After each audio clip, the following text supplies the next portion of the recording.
राधे राधे दोस्तों। कार्तिक की कहानी। दो सास बहुएं थी। कार्तिक मास आया तो सास बोली कि मैं कार्तिक स्नान के लिए तीर्थ जाना चाहती हूँ। बहू बोली मैं भी चलूँगी। सास बोली तू अभी बहुत छोटी है, अभी मुझे जाने दे। सासू तीर्थ गई तो बहू उसके पीछे से 35 कुंडे ले आई। रोज़ एक कुंडा भरकर रखती। उधर गंगा में सासू जी की नत गिर गई और बहू कुंडे में नहाती हुई बोली सासू नहाओ उंडे, मैं नहाऊं कुंडे। इतने में गंगा की धारा कुंडे में आ गई। साथ में सासू जी की नत भी आ गई। बहू ने नत पहचान ली और अपनी नाक में पहन ली। महीना पूरा हुआ, सासू जी आई। बहू सामने आई तो सास नत देख कर बोली कि तू यह कहाँ से लाई? तो बहू बोली यह तो मेरे कुंडे में गंगा की धारा के साथ आ गई। पर सास ने कुछ ध्यान नहीं दिया। फिर सास बोली कि मुझे ब्राह्मण भोज करना है। तो बहू बोली कि सासू जी 2 ब्राह्मण मेरे भी जिमा दो, मैंने भी कार्तिक स्नान किया है। तब सास ने कहा कि तूने कहाँ कार्तिक स्नान किया है? तो बहू बोली ऊपर चलो मैं आपको बताती हूँ। ऊपर गए तो देखे तो सारे कुंडे सोने के हो गए। बहू बोली मैं रोज़ कुंडा भरकर रखती हूँ और सुबह जल्दी उठकर नहाती हूँ और उल्टा करके रख देती हूँ। तब सासू जी बोली कि बहू तू तो बहुत भाग्यवान है जो साक्षात गंगा जी तेरे पास आई है। तूने श्रद्धा और विश्वास से कार्तिक स्नान किया है तो भगवान ने तुझे फल दिया है। दोनों सास बहू ने धूमधाम से ब्राह्मण जिमाकर दक्षिणा देकर विदा किया। हे गंगा मैया, जैसे बहू पर कृपा करी उसको कार्तिक स्नान कराया, वैसे हम सबको कराना। तुलसा जी की कहानी। कार्तिक के महीने में सबको तुलसा माता को सींचने जाती। सब कोई तो सींच के आ जाती, पर एक बुढ़िया माई आती और तुलसा जी से कहती, रोजाना कहती तुलसा माता सत की दाता, मैं बिड़ला सींचू तेरा, तू कर निस्तारा मेरा। तुलसा माता अड़वा ले लड़वा ले, पीताम्बर की धोती दे, मीठा मीठा ग्रास दे, बैकुंठा का वास दे, चटके की चाल दे, पटके की मौत दे, चंदन का काठ दे, झालर की जनकार दे, साई का राज दे, दाल भात का जीवन दे, 11 का दिन दे, कृष्ण का कांदा दे। इतनी बात सुनकर तुलसा माता सूखने लगी। भगवान ने पूछा कि तुम्हारे पास तो इतनी औरतें आती हैं, तुम्हें जिमाती हैं, गाती हैं, तो भी तुम कैसे सूखने लगी? तुलसा माता ने कहा कि एक बुढ़िया माई आती है जो रोजाना इतनी बात कह कर जाती है। मैं और तो सब कुछ दे दूंगी, पर आप कृष्ण जी का कंधा कहाँ से लाऊंगी? थोड़े दिन बाद बुढ़िया माई मर गई। सब कोई उसको उठाने लगे, पर वह इतनी भारी हो गई कि उठे ही नहीं। सब कोई कहने लगे कि पाप घाट की माला फिरती थी जिससे इतनी भारी हो गई। भगवान बूढ़े ब्राह्मण का रूप धारण करके आए। सबसे पूछने लगे कि इतनी भीड़ क्यों हो रही है? सब बोले कि एक बुढ़िया मर गई है, पापनी थी इसलिए किसी से नहीं उठ रही।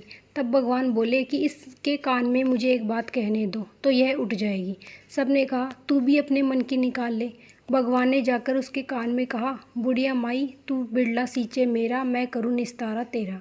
बुढ़िया माई अड़वा ले गड़वा ले, पीताम्बर की धोती ले, पटके की मोत ले, मीठा मीठा ग्रास ले, वैकुंठा का वास ले, चटके की चाल ले, चंदन का काट ले, झालर की झनकार ले, साई का राज ले, दाल भात का जीवन ले, कृष्ण का कंधा ले। इतना सुनते ही बुढ़िया माई हल्की हो गई। भगवान उसे कंधे पर ले गए और उसकी मुक्ति हो गई। हे तुलसा माता, जैसे उसकी मुक्ति करी ऐसे ही हमारी करियो, जैसा उसका कांधा दिया वैसे सबको दियो। पीपल पतवारी की कहानी। एक गुजरी थी, उसने अपने बहू से कहा कि तू दूध दही बेच के आ। वह बेचने गई तो रास्ते में उड़ते पीपल पतवारी सींच रही थी। उनको सींच देखकर बहू ने पूछा कि तुम यह क्या कर रही हो? और औरतें बोले कि हम पीपल पतवारी सींच रही हैं, इससे अन्न और धन होता है, 12 वर्ष का बिछड़ा हुआ पति मिल जाता है। बहू बोली ऐसी बात है तो तुम भी पानी से सींच दो, मैं तो दूध से सींचूंगी। अब तो गुजरी बहू रोजाना दूध दही बेचने ही नहीं जाती, वह रोजाना दूध तो पीपल में और दही पतवारी में सींचती जाती। सास दूध दही का दाम मांगती तो वह कह देती कि महीना पूरा हो जाने पर दे दूंगी। कार्तिक का महीना आया, पूरा हो गया, पूनम का दिन आया। बहू पीपल पतवारी के पास जाकर बैठ गई। पतवारी ने पूछा कि तू मेरे पास क्यों बैठ गई? तब बहू बोली कि सासू दूध दही का दाम मांगेगी। पीपल पतवारी बोली कि मेरे पास क्या दाम रखा है, यह बड़ा डिंडा पान पतरा है, इसको ले जा। और बहू ने वही ले जाकर कोठरी में रख दिया और डर के मारे कपड़ा ओढ़ कर सो गई। सासू बोली कि बहू पैसे ला। बहू बोली कि कोठरी में रखा है। सासू ने कोठरी खोल के देखी तो हीरा मोती जगमगा रहे। सासू बोली कि बहू इतना धन कहाँ से लाई? बहू ने आकर देखा तो सच्ची में ही धन भरा हुआ है। बहू ने सासू को सारी बात बता दी। सास ने कहा कि अब की कार्तिक में मैं भी पतवारी सींच लूँगी। कार्तिक आया, सास दूध दही तो बेच कर आ जाती और हांडी धांडी धो धोकर पीपल पतवारी में चढ़ा दी। आकर बहू से कहती कि मेरे से दाम मांग। तो बहू कहती, सासू जी कोई बहू भी दाम मांगती है क्या? पर सासू कहती कि तू मांग। बहू बोली कि सासू जी पैसे लाओ। तो वह पीपल पतवारी के पास जाकर बैठ गई। पीपल पतवारी ने सासू को भी पान पतरा भरा डींडा दे दिया। उसने वही ले जाकर कोठरी में रख दिया। बहू ने खोल कर देखा तो उसमें कीड़े मकोड़े बिलबिला रहे हैं। बहू ने कहा, सासू जी यह क्या है? तब सास ने आकर देखा और बोलने लगी, पीपल पतवारी तो बड़ी दोगली है, पट पीपन है, इसको तो धन दे दिया और मुझको कीड़ा मकोड़ा दिया है। तब सब कोई बोलने लगे कि बहू तो सत की भूखी थी, सींचती थी, तुम धन की भूखी सींचती हो। पतवारी माता, जैसा बहू को दिया वैसा सबको देना, जैसा सास को दिया वैसा किसी को मत देना। लपसी तपसी की कहानी। एक लपसी था, एक तपसी था। तपसी तो भगवान की तपस्या करता था। लपसी रोजाना 1.25 शेर का हलवा बनाकर भगवान को भोग लगाकर ताली हिलाकर जीम लेता था। एक दिन दोनों में झगड़ा हो गया। लपसी बोला मैं बड़ा, तपसी बोला मैं बड़ा, क्योंकि मैं भगवान की तपस्या करता हूँ। नारद जी बोले कि तुम्हारा फैसला मैं करूँगा। दूसरे दिन तपसी नहाकर आने लगा तो नारद जी ने 1.25 करोड़ का मुंदरा तपसी के आगे गिरा दिया। उसने आँख खोलकर देखा तो मुंदरा पड़ा था। उसने उठाकर पैर के नीचे दबा लिया और तपस्या करने लगा। उधर लपसी ने 1.25 शेर का हलवा बनाकर भगवान को भोग लगाकर ताली हिलाकर जीम लिया। इतने में नारद जी आए और दोनों को अपने पास बिठाया और दोनों से पूछने लगे कि कौन बड़ा है। नारद जी ने तपसी से कहा कि अपना पाँव हटा। पाँव हटाते ही मुंदरा निकला। तब नारद जी ने बोला कि मुंदरा चुराने से तेरी तपस्या भंग हो गई है, इसलिए लपसी बड़ा है। तब से कहने लगा कि मुझे मेरी तपस्या का फल कैसे मिलेगा। नारद जी बोले कि तेरी तपस्या का फल कार्तिक नहाने वाली देंगी।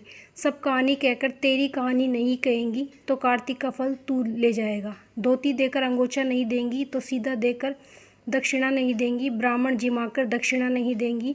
दीवा चास कर हाथ न जोड़े तो तेरा पुण्य होगा। कपड़ा देकर बटन न लगावे, दाहिने हाथ से नाड़ा बांधे तो सबका फल तुम्हें हो जाएगा। और इतना कहकर नारद जी चले गए।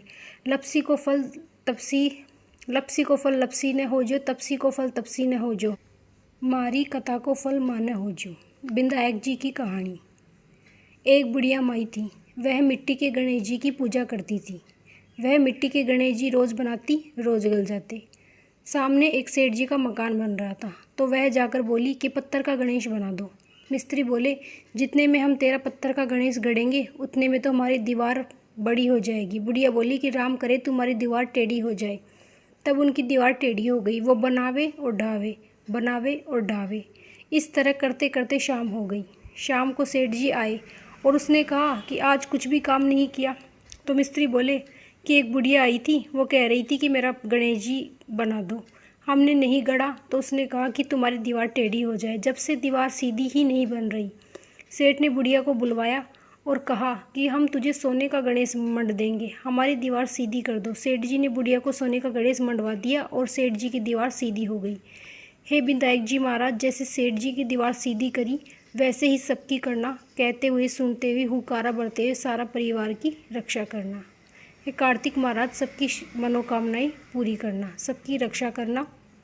जय श्री राधे राधे।